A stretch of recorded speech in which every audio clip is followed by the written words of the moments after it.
ಅಧ್ಯಕ್ಷ ಸ್ಥಾನಕ್ಕೆ ಪೈಪೋಟಿ ಇದೆ. ಪ್ರಹ್ಲಾದ್ ಜೋಶಿ ಹೊರಗೆ ಸಿದ್ದರಾಮಯ್ಯ ಪರ ನಿಂತಿದ್ರು ಕೂಡ ಒಳಗೊಳಗೆ ಸಿಎಂ ಕುರ್ಚಿಗಾಗಿ ನಾಯಕರ ಸಾಲು ಸಾಲು ನಿಂತಿದೆ ಎನ್ನಲಾಗ್ತಾ ಇದೆ ಅಂತ ಕೇಂದ್ರ ಸಚಿವ ಪ್ರಹ್ಲಾದ್ ಜೋಶಿ ವ್ಯಂಗ್ಯವಾಡಿದ್ದಾರೆ.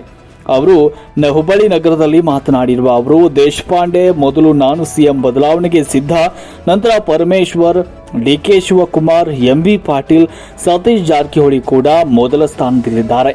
ಜಾರಕಿಹೊಳಿ ಅವರನ್ನ ಇನ್ನಷ್ಟು ದಿನಗಳ ಕಾಲ ಪೋಸ್ಟರ್ಗಳನ್ನು ಹಾಕಲಾಗ್ತದೆ. ಈಗಾಗಲೇ ಪೋಸ್ಟರ್ ಕೂಡ ಹಾಕಲಾಗಿದೆ ಎನ್ನುವಂಥ ಸುದ್ದಿ. ಇನ್ನು ಮೊದಲು ಮತ್ತು ನಂತರ ಕಾಂಗ್ರೆಸ್ ತನ್ನ ಮನೆಯನ್ನ ಕ್ರಮಬದ್ಧಗೊಳಿಸಲಿ, ಅಭಿವೃದ್ಧಿ ಬಗ್ಗೆ ಮಾತನಾಡೋಣ ಅಂತ ಹೇಳಿದರು. ಇನ್ನು ಬರ ಪರಿಹಾರ ಮೊತ್ತ ನೀಡಿಲ್ಲ, ಹಲವು ಕಾಂಗ್ರೆಸ್ ಶಾಸಕರು ಅಧಿಕಾರಿಗಳು ನಮ್ಮಿಂದ ಹಣ ಕೇಳ್ತಿದ್ದಾರೆ ಅಂತ ಸಂದರ್ಭದಲ್ಲಿ ಕಿಡಿಕಾರಿದರು. ಮಹದಾಯಿ ವಿಚಾರವಾಗಿ ರೈತರು ಮನವಿ ಸಲ್ಲಿಸಿದ್ರು. ಜುಲೈನಲ್ಲಿ ನಡೆದ ಈ ಸಭೆಯ ಮಾಹಿತಿ ನಮ್ಮ ಗಮನಕ್ಕೆ ಬಂದಿಲ್ಲ.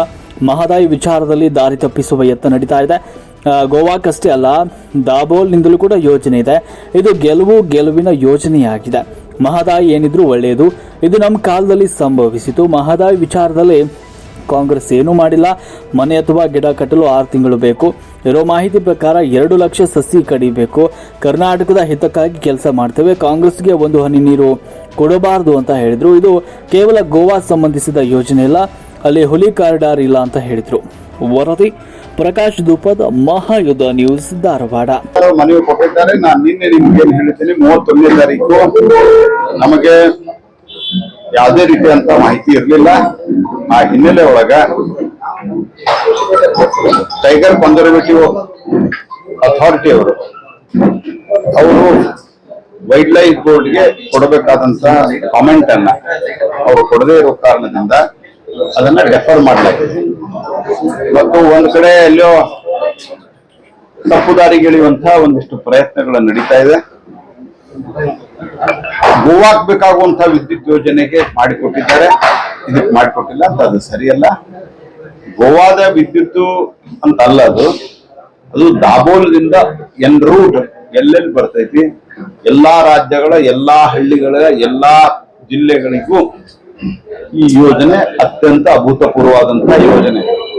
ನಮ್ಮ ಸರ್ಕಾರ ಇದನ್ನ ರೈತರಿಗೆ, ವಿಶೇಷವಾಗಿ ಸಾಮಾನ್ಯ ಜನರಿಗೆ 24 ತಾಸು ವಿದ್ಯುತ್ ಲಭ್ಯವಾಗಲಿ ಅನ್ನುವಂತಹ ಒಂದು ಉದ್ದೇಶದಿಂದ ಮಾಡಿದಂತಹ ಯೋಜನೆ ಇದು.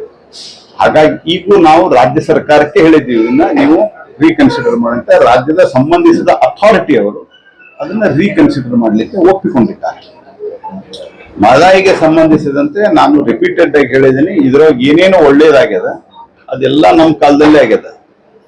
ಟ್ರಿಬ್ಯುನಲ್ ರಚನೆ ಮಾಡಿ ಹೋದವರು ಇವರು, ಅದಕ್ಕೆ ನ್ಯಾಯಾಧೀಶರನ್ನ ಆಫೀಸು ಎಲ್ಲ ಕೊಟ್ಟು ವರದಿ ತಗೊಂಡು ನಾವು ಮಾಡಬೇಡ ಅಂತ ಹೇಳಿದ್ವಿ, ಮಾಡಿದ್ರು. ವರದಿ ತರಿಸಿದ್ವಿ, ವರದಿಯನ್ನ ನಿಯಮಿತ ಅವಧಿಯೊಳಗೆ ತರಿಸಿದ ವರದಿಯನ್ನ ಗೆಜೆಟಿಫಿಕೇಶನ್ ಮಾಡಿದ್ವಿ, ಗೆಜೆಟ್ ನೋಟಿಫಿಕೇಶನ್ ಮಾಡಿ ಅದಾದ ನಂತರ ಎನ್ವೈರನ್ಮೆಂಟ್ ಎಕ್ಸಂಪ್ಷನ್ ಕೊಡಿಸಿದ್ವಿ ಮತ್ತು ಅದ ಸಬ್ಸಿಕ್ವೆಂಟ್ಲಿ DPR ಅಪ್ರೂವಲ್ ಮಾಡಿಸಿದ್ವಿ. ನಾನು ಹಿಂದನೂ ಹೇಳಿದ್ದೀನಿ ಇದನ್ನ ಅನೇಕ ಬಾರಿ, ನಿಮ್ ಮನೆ ಮುಂದಿನ ಒಂದು ಗಿಡ ಕಡಿಬೇಕಂತಂದ್ರ ಕನಿಷ್ಠ ಪಕ್ಷ 6 ತಿಂಗಳು ಹಿಡಿತದೆ. ನೀವು ಪರ್ಮಿಷನ್ ತಗೊಂಡು ಕಡಿಬೇಕು. ಯಾರು ಏನೋ ಅನ್ಲಿಲ್ಲ, ಸುಮ್ಮನೆ ಕಡಿದ್ರೆ ಒಂದು ಗಿಡ ಅದು ಬೇರೆ. ನಿಜಕ್ಕೂ ಯಾರ ಕಂಪ್ಲೇಂಟ್ ಕೊಟ್ರ ಅದಕ್ಕ ಅತ್ಯಂತ ಕಠಿಣವಾದಂತಹ ಕಾನೂನು ಇದೆ. ಇದರಲ್ಲಿ ನನಗೆ ಹೇಳಿರುವುದು, ನನಗೆ ಅಧಿಕೃತ ಮಾಹಿತಿ ಅಲ್ಲ, ನನಗೆ ಹೇಳುವುದು 2 ಲಕ್ಷ ಗಿಡಗಳನ್ನ ಕಟ್ ಮಾಡಬೇಕಾಗ್ತದೆ. ಇದಿಷ್ಟು ಈಸಿ ಸಿಗುದಿಲ್ಲ. ಇದೆ ನಾವು ಕಾನ್ಫಿಡೆನ್ಷಿಯಲ್ ಆಗಿ ಮತ್ತು ನಮ್ಮ ರಾಜ್ಯಕ್ಕೆ ಹಿತ ಆಗುವಂಗ ಏನ್ ಬೇಕೆಲ್ಲ ಪ್ರಯತ್ನವನ್ನ ಮಾಡ್ತಾ ಇದ್ದೀವಿ. ಯಾವ ಕಾಂಗ್ರೆಸ್ ಪಾರ್ಟಿಯವರು ಹಿಂದೆ ಒಂದು ಹನಿ ನೀರು ಕೊಡಲ್ಲ ಅಂತ ಹೇಳಿದ್ರು, ಇದನ್ನ ಈಗ ಟ್ರಿಬ್ಯುನಲ್ ಕೊಟ್ಟರು, ಗೋಡೆ ಕಟ್ಟಿದ್ರು. ಯಾರೇ ಇದೆ, ಸೋನಿಯಾ ಗಾಂಧಿ ಅವರು ಹೇಳಿದ್ರು. ಇವರೆಲ್ಲರೂ ಇವತ್ತು ಮಾತನಾಡ್ತಾ ಇದ್ದಾರೆ. ನಾವು ಇದಕ್ಕೆ ಬದ್ಧರಿದ್ದೇವೆ, ನಾವು ಮಾಡ್ತಾ ತಾರತಮ್ಯ ಅಂತ ಅನಿಸ್ತಾ ಇಲ್ಲ ಸರ್. ಅಂದ್ರೆ ಇದು ಮೇಲ್ನೋಟ ಗೋವಾಗಿ, ಯಾಕಂದ್ರೆ ಅದಕ್ಕೂ ಗಿಡ ಕಡ್ಲೇಬೇಕು ಸರ್. ಅದಕ್ಕೂ ನೋಡ್ರಿ, ನಾನ್ ನಿಮ್ಗೆ ಬಹಳ ಸ್ಪಷ್ಟವಾಗಿ ಒಂದ್ ಸರ್ತಿ ಹೇಳಿದ್ದೇನೆ, ಇದರಲ್ಲಿ ಗೋವಾದ ಸಂಬಂಧವಾಗಿ ಈ ಯೋಜನೆ ಅಲ್ಲ. ಇಲ್ಲಿಯೂ ಸಹಿತ ಗಿಡಗಳನ್ನ ಏನ್ ಕಡಿದಿದೆ ಅದಕ್ಕೆ ಎಲ್ಲಾ ಡ್ಯೂ ಪ್ರೊಸೆಸ್ ಅನ್ನ ಫಾಲೋ ಮಾಡಬೇಕು. ಅದು ಇವತ್ತು ಕೊಟ್ಟು ಕೂಡಲೇ ನಾಳೆ ಶುರು ಆಗ್ತದೆ ಅಂತ ಯಾರು ಹೇಳಿಲ್ಲ. ಹಿಂಗಾಗಿ ಇದು ಮತ್ತು ಅಲ್ಲೇ ಟೈಗರ್ ಕಾರಿಡಾರ್ ಇಲ್ಲ.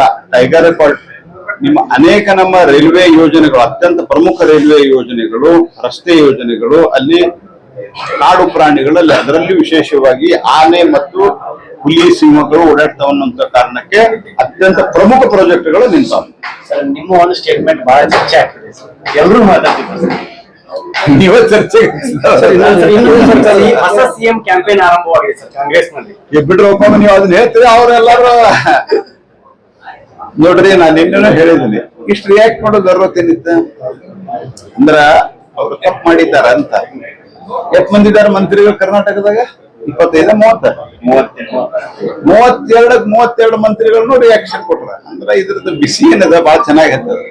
ಸತ್ಯ ಹೇಳಿದ ಕೂಡಲೇ ಒಂದ್ ನಮ್ಮಲ್ಲಿ ಗಾದಿ ಮಾತದ, ಇದ್ದಂಗೆ ಹೇಳಿದ್ರ ಅಂತ, ಅದ್ರ ಮುಂದೆ ನಾ ಹೇಳೋದಿಲ್ಲ. ಹಂಗಾಗ್ಯದ ಪರಿಸ್ಥಿತಿ. ಅದಕ್ಕೆ ಅವ್ರು ಉತ್ತರ ಕೊಡ್ತಾರಪ್ಪ.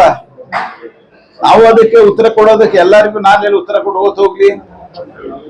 ಇವರು ಸಿಎಂ ರೇಸ್ದಲ್ಲಿ ಒಬ್ಬರಾದ್ಮೇಲೆ ಒಬ್ಬರೀಗ ದೇಶಪಾಂಡೆ ಸಾಹೇಬರು ಹಿರಿಯರು ಅವ್ರು ಹೇಳಿದ್ರು ನಾನು ತಯಾರಿದ್ದೀನಿ ಬೇಕಾರೆ ಅಂತಂದ್ರ. ಆಮೇಲೆ ಪರಮೇಶ್ವರ್, ಡಿ ಕೆ ಶಿವಕುಮಾರ್ ಅಂತೂ ಮೊದ್ಲಿಂದ ಕೂತಾರ. ಇವ್ರನ್ನ ಯಾವಾಗ ಎಬ್ಬಿಸೇನೋ ನಾ ಯಾವಾಗ ಬಂದು ಕೂತೇನೋ ಅಂತ ಹೇಳಿ. ಎಂ ಬಿ ಪಾಟೀಲ್, ಸತೀಶ್ ಜಾರಕಿಹೊಳಿ, ಮತ್ತೆ ಹೆಸರಿದ್ರೆ ನಿಮ್ಗೆ ಜಾಸ್ತಿ ಗೊತ್ತಿರುತ್ತೆ. ಸತೀಶ್ ಜಾರಕಿಹೊಳಿ ಆಲ್ರೆಡಿ ಮುಂದಿನ ಸಿಎಂ ಅಂತಾರೆಲ್ಲ ವಾಟ್ಸ್ಆಪ್ ನಾಗೆಲ್ಲ ವಾಟ್ಸ್ಆಪ್ ಅಲ್ಲ, ಇನ್ನೊಂದ್ ಸ್ವಲ್ಪ ದಿವಸ ಆದ್ಮೇಲೆ ಪೋಸ್ಟರ್ ಹೊಸ್ತಾರ. ಈಗ ವಿಚಾರ ಅಂತ ಕೇಳೇನಿ ನಾನು.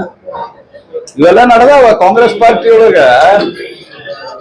ಹೊರಗಡೆ ನಾವು ಸಿದ್ದರಾಮಯ್ಯನವರ ಹಿಂದೆ ಕಲ್ಲು ಬಂಡೆ ಅಂತ ಇದ್ದೇವೆ ಅಂತ ಹೇಳ್ತಾರೆ, ಒಳಗಡೆ ಎಲ್ಲಾರು ಹಿಂದಿಂದ